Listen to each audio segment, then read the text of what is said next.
Baik, dalam video kali ini kita sudah akan masuk ke dalam query-query yang menyentuh ke data, yaitu query-query DML. Ya, query DML seperti kita ketahui ada query insert, ada update, ada delete, dan juga ada select. Ya, insert adalah untuk memasukkan data ke dalam sebuah table. Ya, kita akan coba insert terlebih dahulu. Ya, kita akan coba memasukkan data ke dalam salah satu tabel dari keempat tabel yang sudah kita punya ini. Ya, coba kita describe dulu untuk mengetahui strukturnya. Misalkan kita describe satuan. Oke, satuan ID dan satuan nama. Lalu misalkan kita ingin lihat isi dari tabelnya, ya, data-datanya apa saja. Kita bisa menggunakan query select. Ya, select lalu kita ketik bintang. Bintang adalah untuk melihat dari semua kolomnya. Lalu from dari tabel mana? Ya, dari tabel satuan. Oke, masih empty set ya, berarti tidak ada datanya. Oke, berarti kita akan memasukkan data ke dalam tabel satuan, yaitu dengan query insert into nama tabelnya satuan diikuti dengan values. Ya, values, lalu kita harus memprovide data dari semua kolomnya. Ya, di sini ada dua, satuan ID dan satuan nama. Satuan ID merupakan primary key yang auto increment. Ya, jika auto increment kita tidak perlu menginputkan sebuah nilai, ya, kita bisa menginputkan nilai default saja yaitu 0. Ketika kita input 0, nanti sistem akan melihat ke ID yang terakhir dan dia akan auto increment. Oke, 0. Lalu namanya, ya, misalkan di sini namanya adalah pieces, ya. Karena dia varchar, saya harus menggunakan quote seperti ini, ya. Quote untuk menutupi karakternya, ya. Oke, kalau sudah kita bisa berikan titik koma.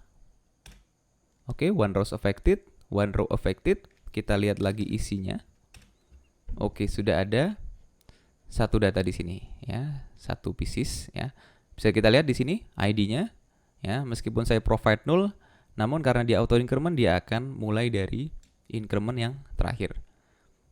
Oke, lalu cara selanjutnya, ya, cara selanjutnya adalah kita tidak perlu memprovide semua kolom, yaitu dengan cara setelah nama table, kita bisa mendefinisikan kita mau menginsert ke kolom mana saja.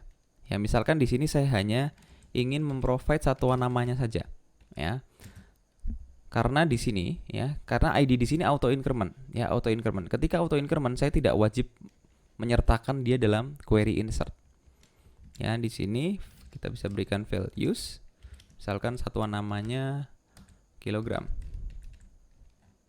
Titik koma, enter. Oke, query oke, one row affected, bisa kita lihat lagi isinya. Nah, di sini sudah masuk, ya. Satuan ID-nya, ya, juga akan auto increment dengan satuan namanya sesuai yang saya provide. Lalu bagaimana jika kita ingin memasukkan beberapa data sekaligus dalam satu query? Itu juga bisa dilakukan, ya, dengan cara insert into satuan. Misalkan saya di sini hanya ingin satuan namanya saja. Lalu di sini bisa kita berikan values. Nah, di sini tinggal kita provide, misalkan di sini liter, lalu ada juga misalkan buah, ya, misalkan kita provide 2 saja. Oke.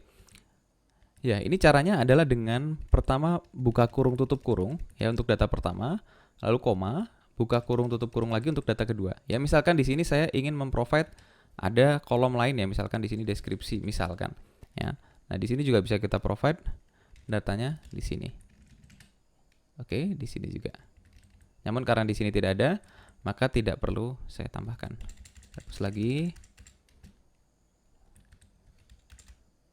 Oke, bisa kita coba lihat hasilnya. Di sini query oke, 2 rows affected. Ya, records-nya 2, duplicate-nya 0. Oke, kita lihat isinya. Sudah terdapat 4 data di sini, ya. Demikian adalah cara untuk melakukan insert ke dalam sebuah table.